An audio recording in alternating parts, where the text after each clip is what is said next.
Bismillahirrahmanirrahim. Assalamualaikum warahmatullahi wabarakatuh. Salam sejahtera untuk kita semua yang bisa melihat video ini. Kita tetap masih kuliah melalui video. Mungkin masih di dalam bulan suci Ramadan. Kita melalui video terkait dengan materi perkuliahan kita, itu tentang ekonomi internasional, ya kan, ekonomi internasional. Kemudian pada perkuliahan berikutnya kita itu yaitu tentang ekonomi internasional, yang mungkin pertemuan yang keempat tentang pembahasan, yaitu tentang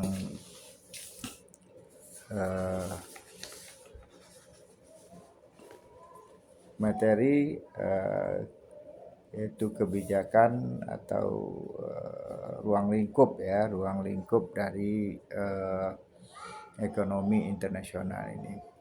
Pada yang pertemuan berikut ini saya juga membahas tentang yaitu mengenai ekonomi ini terkait dengan alasan, yaitu alasan perdagangan internasional itu.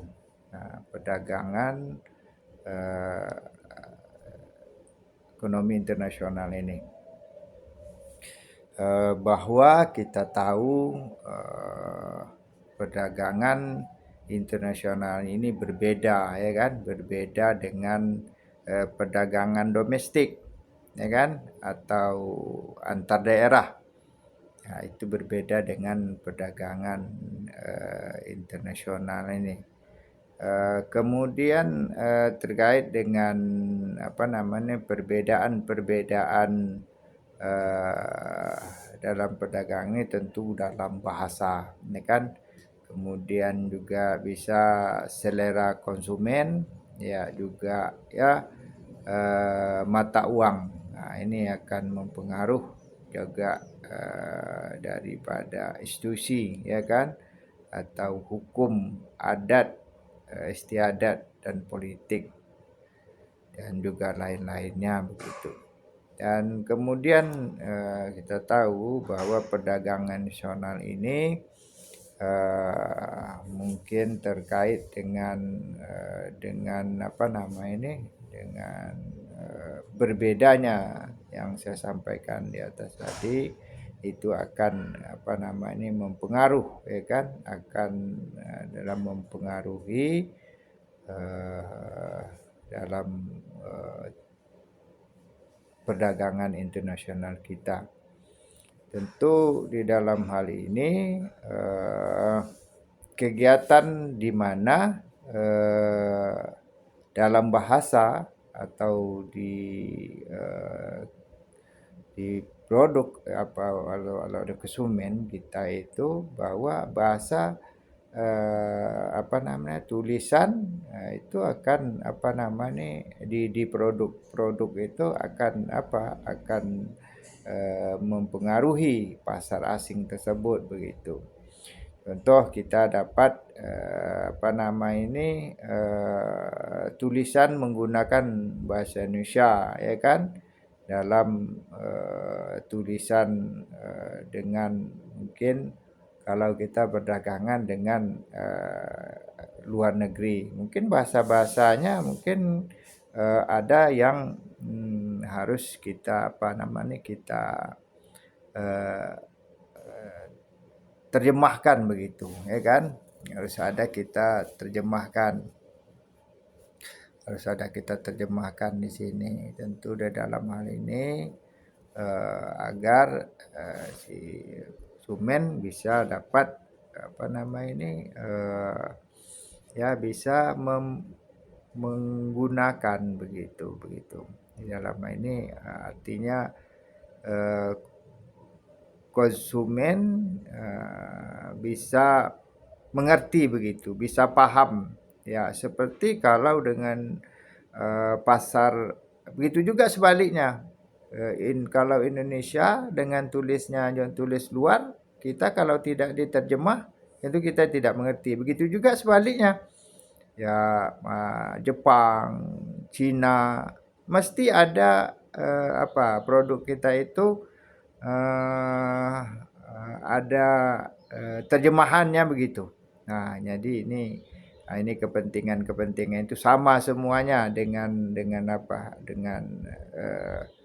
dengan negara-negara lain atau bangsa-bangsa lain begitu. Dan kemudian eh seperti akan mempengaruh, ada beberapa hal pengaruh tentang konsumen kita ini, seperti budaya, iklim, agama, kepercayaan dan lain di daerah itu akan mempengaruhi. Dan kemudian musim ini ada 4 musim ya yang akan mempengaruhi perdagangan kita ini, alasan kita ini, yaitu ada sepertinya ada musimnya itu musim panas, musim dingin, semi, dan gugur. Jadi orang-orang yang membutuhkan alat konsumen itu tentu berbeda. Ya, tidak sama seperti dengan bangsa Indonesia. Kalau bangsa Indonesia ini daerah tropis.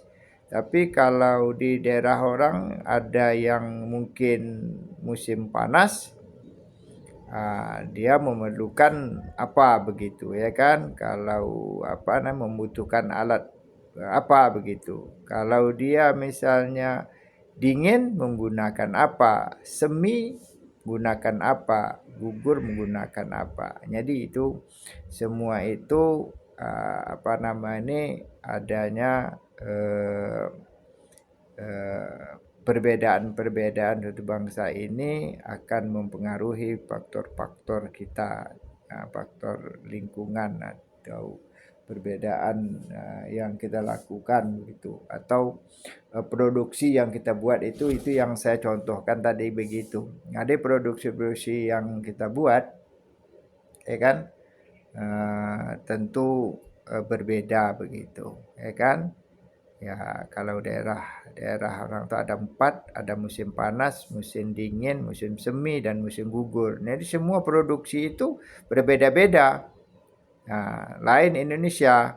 Daerah Indonesia itu daerah tropis, ya kan? Daerah tropis untuk bangsa Indonesia begitu.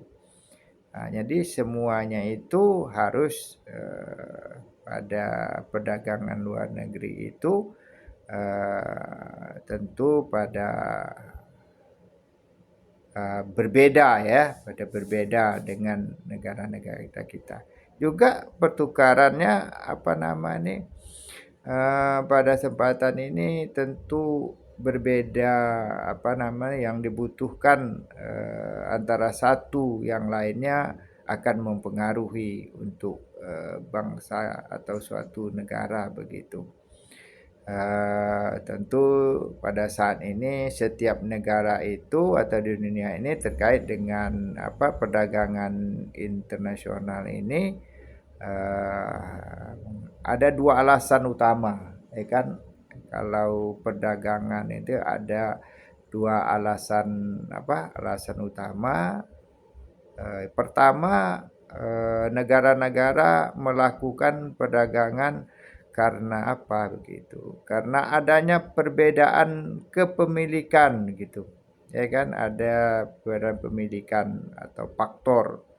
Ya, faktor. Kemudian satu sama lain terkait dengan geografi, iklim, dan lain-lainnya. Tentu akibatnya terdapat perbedaan kemampuan memproduksi tadi gitu. Jadi saya contoh di atas itu, musim itu kan ada produksinya. Jadi itu akan mempengaruhi, yaitu suatu negara dengan satu negara lain itu pasti dia itu sangat, membutuhkan atau membutuhkan barang-barang tersebut. Nah ini, jadi kemudian, tadi alasan pertama kita itu adalah negara-negara yang melakukan perdagangan, karena yang adanya geografisnya begitu. Kemudian, alasan kedua adalah negara perdagangan ini satu sama lain itu, dengan tujuan, yaitu mencapainya skala ekonomis begitu. Skala ekonomis yaitu dalam bentuk, produksi begitu. Ya, jadi, artinya skala ekonomis ini dapat dicapai suatu negara dengan membatasi suatu produk tertentu dan memusatkan segala sumber daya untuk memproduksi jenis produk tertentu dalam skala yang lebih besar begitu. Ya, kemudian karena kalau dibandingkan negara tersebut memproduksi semuanya jenis barang, kemudian dengan terjadinya perdagangan antara negara, perdagangan antar negara ini, ya, maka akan dapat dengan adanya perolehan begitu, memperoleh keuntungan perdagangan begitu. Maka keuntungan dapat diperoleh oleh kedua belah pihak atau kedua negara yang saling menguntungkan begitu. Jadi perdagangan internasional dapat memberi manfaat, ya kan, memberi manfaat yang lebih luas. Nah, ini yang diperkirakan untuk skala ekonomisnya, ya kan, skala ekonomis. Dan kemudian skala ekonomis ya, mungkin skala ekonomis ini bahwa menunjukkan output produksinya, ya kan. Kemudian adanya biaya produksi pada cost yang pada tingkat produksi yang masih rendah itu. Jadi perusahaan mau tidak mau ya menghadapi atau biaya produksi per outputnya yang masing-masing masih kalau dia tinggi dia sharing dengan negara-negara pertumbuhan outputnya begitu. Artinya bahwa dapat kita lihat di sini bahwa untuk kapasitas produksi dan jangkauan pasar yang sudah terlalu luas, tentu akan meningkatkan, ya kan, outputnya, ya kan, meningkatkan output atau menaikkan biaya-biaya rata-rata begitu. Jadi dengan pedagang internasional ini mungkin secara ekonomi internasional kita dapat bermanfaat untuk antar dua negara. Ini perlu kita perhatikan ya, bahwa ini kita sebagai pembelajaran ekonomi ini bisa paham bagaimana tentang teori perdagangan internasional kita. Yang ada ekspor dan impor untuk ada manfaat untuk bagi negara kita. Baik, untuk saudara semua, untuk pertemuan pelajaran ekonomi internasional ini. Baik, terima kasih. Assalamualaikum warahmatullahi wabarakatuh. Salam sejahtera untuk kita semua. saya berikutnya yaitu tentang sumber daya manusia, tetap pada kesempatan ini melalui video, ya kan, melalui video karena mungkin pertemuan kita sudah untuk video yang kelima pada kesempatan ini. Mudah-mudahan saudara semuanya dalam keadaan sehat ya, semuanya dalam keadaan sehat untuk dapat nanti bisa mempelajari materi ini melalui video yang saya kirim secara singkat ya untuk kesempatan ini. Mudah-mudahan saudara dapat memahami tentang apa yang pelajari pada hari ini. Baik, untuk sumber daya manusia pada hari ini adalah itu sistem informasi ya, sistem informasi yaitu sumber daya manusia. Ya, bahwa tujuan atau kegunaan sistem informasi sumber daya manusia ini yaitu adanya bahwa saat ini kita menggunakan alat elektronik ya seperti ya, adanya komputer ya yang mungkin yang telah menyederhanakan ya tugas atau menganalisis data dalam jumlah sangat besar ya dan dapat menjadi bantuan ya bantuan yang tak ternilaikan sebagai di dalam melaksanakan aktivitas kita begitu. Tentu kalau kita bandingkan dengan zaman-zaman dulu menggunakan yaitu ya seperti mesin ketik ya, hanya menggunakan mesin ketik ya yang apa yang kita lakukan, apa yang kita buat itu yang muncul. Tapi kalau menggunakan sistem yang katakan memakai komputer ini banyak hal yang dapat kita lakukan ya kan, yaitu sampai pekerjaan-pekerjaan kita dapat terbantu begitu. Ya, bisa dari penyimpanan, dari pengetikan kita, pembuatan kita. Jadi ini sangat sangat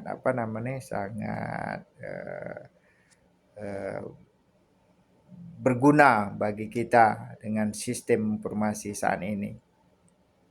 Kemudian sistem informasi sumber daya manusia ini yaitu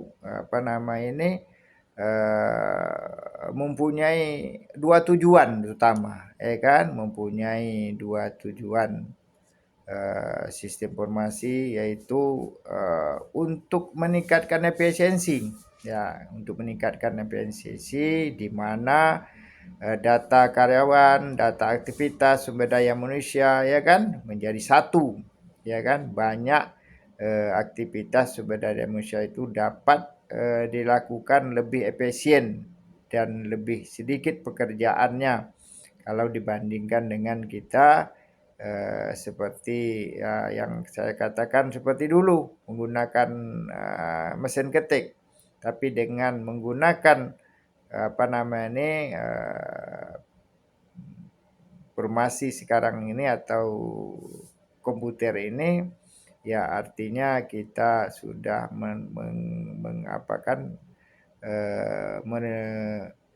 memudahkan begitu, memudahkan pekerjaan kita. Nah, ini yang mungkin, tapi saat ini kita harus jangan sampai ketinggalan. Orang sudah sampai menggunakan komputer, kita tidak bisa menggunakan komputer. Ini harapan kita, apalagi saudara yang masih muda, jangan sampai ketinggalan begitu. Kemudian ada tujuan keduanya tentang sistem informasi ini sumber daya manusia adalah supaya lebih strategis ya kan, ada lebih strategis ya, dan hubungan dengan perencanaan sumber daya manusia itu yaitu mempunyai data yang mudah diakseskan begitu. Mudah akses akan membuat suatu perencanaan manusia membuat keputusan menyedialinya didasarkan lebih pada informasi mengandalkan persepsi atau situasi manajerialnya. Kemudian bahwa sistem seperti ini mempunyai kegunaan mendasar ya, yaitu dengan otomatisnya dari sistem pengkajian dan aktivitas tunjangan ya, aktivitas tunjangan dengan sistem informasi sumber daya manusia ini tentu karyawan dapat dengan penyesuaian lainnya akan dapat mengecek apa yang kita harapkan dari semua pekerjaan-pekerjaan kita begitu. Jadi tentu dalam penggunaan sistem ini itu banyak hal yang dapat kita gunakan dengan sistem informasi sumber daya manusia ini. Ada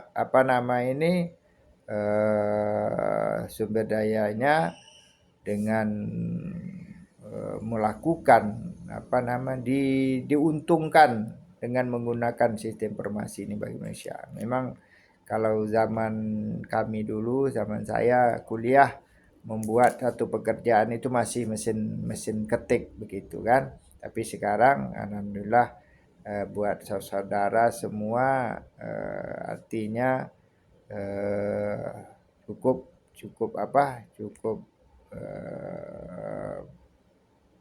mudah bagi saudara untuk melakukan gitu. Kemudian ada merancang dan menerapkan sistem informasi sumber daya manusia ini. Yaitu merancang sistem informasi sumber daya manusia ini yaitu pernyataan mengenai data yang harus dimasukkan, pernyataan yang harus diajukan ya di dalam merencanakan atau merancangkan atau meletakkan sistem ini, yaitu informasi apa yang tersedia dan informasi apa yang dibutuhkan oleh orang dalam suatu organisasi itu. Dan kemudian kegunaan apa informasi tersebut, dan kemudian bisa melakukan akan presentasikan agar sesuai dengan dokumen organisasi yang lainnya. Kemudian membutuhkan informasi tersebut begitu, dan kemudian informasi tersebut yang sangat dibutuhkan dalam suatu organisasi atau suatu perusahaan begitu. Kemudian ada beberapa rancangan atau kegunaan sistem informasi sumber daya manusia ini. Tadi ada perencanaan dan analisis SDM. Nah, pertama perencanaan penggunaan sistem informasi sumber daya manusia ini dikenakan perencanaan dan analisis. Dari perencanaan dan analisis ini yaitu digunakan bagi organisasi, proyeksi kepegawaian, kemudian persediaan keterampilan, kemudian adanya analisis ketidakdiran begitu. Kemudian pembiayaan strukturisasi, kemudian pengecekan kerjaan internal. Jadi ini ada penggunaan daripada sistem informasi sumber daya manusia ini, itu ada perencanaan dan analisis, dan kemudian ada kesetaraan dalam pekerjaan, ya kan? Dalam pekerjaan yaitu kesetaraannya rencana atau tindakan afirmatif, dan kemudian pelacakan pelamar. Kemudian ada analisis kesediaan. Dan kemudian ada di sini tentang kepegawaian, ya kan? Sistem ini ada pegawaian, yaitu sumber rekrutmennya, yaitu pelacakan pelamar ini, dan kemudian ada penolakan dan penawaran. Dan kemudian pengembangan sumber daya manusia ini itu ada profil pelatihan karyawan dan juga ada penilaian kebutuhan penilaian. Kemudian ada kompensasi dan tujuan, ya kan?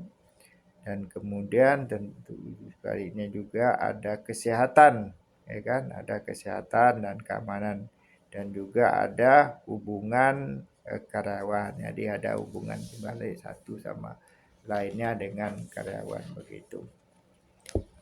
Dan kemudian cara atau mungkin juga kita menggunakan atau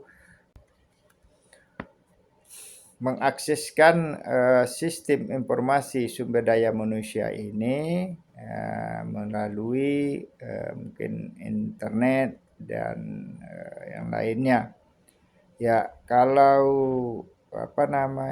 peningkatan secara dramatisnya itu dalam penggunaan internet ini telah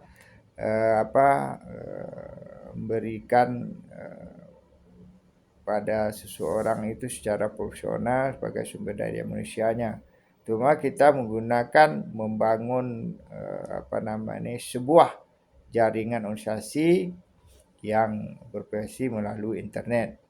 Kemudian pertumbuhan dalam menggunakan mungkin di dalam sumber daya manusia ini ya banyak yang mungkin sudah kita temukan, ya kan, di dalam melakukan hal-hal pekerjaan begitu. Dan kemudian di sini dapat di suatu usaha itu atau di suatu tempat itu ya perlunya ada motivasi, kemudian ada etika kerja, ada kehadiran, ada rancangan tugas. Jadi ada beberapa hal yang harus saudara lakukan.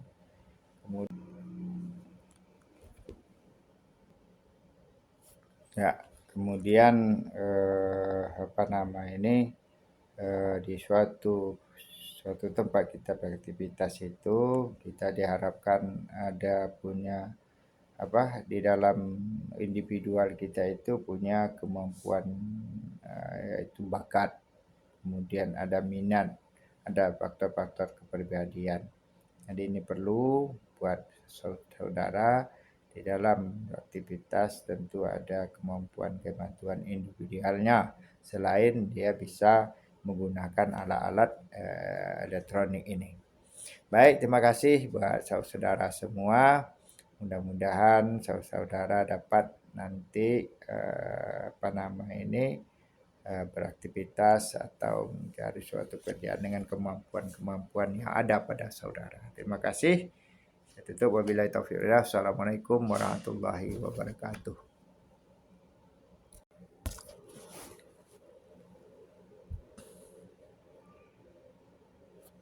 Terima kasih karena untuk materi ekonomi internasional dapat saudara pelajari lagi nanti atau dilihat video ini atau ditambah dengan mempelajari yang tambahan di luar untuk saudara untuk menambah ilmu pengetahuan. Terima kasih. Assalamualaikum warahmatullahi wabarakatuh.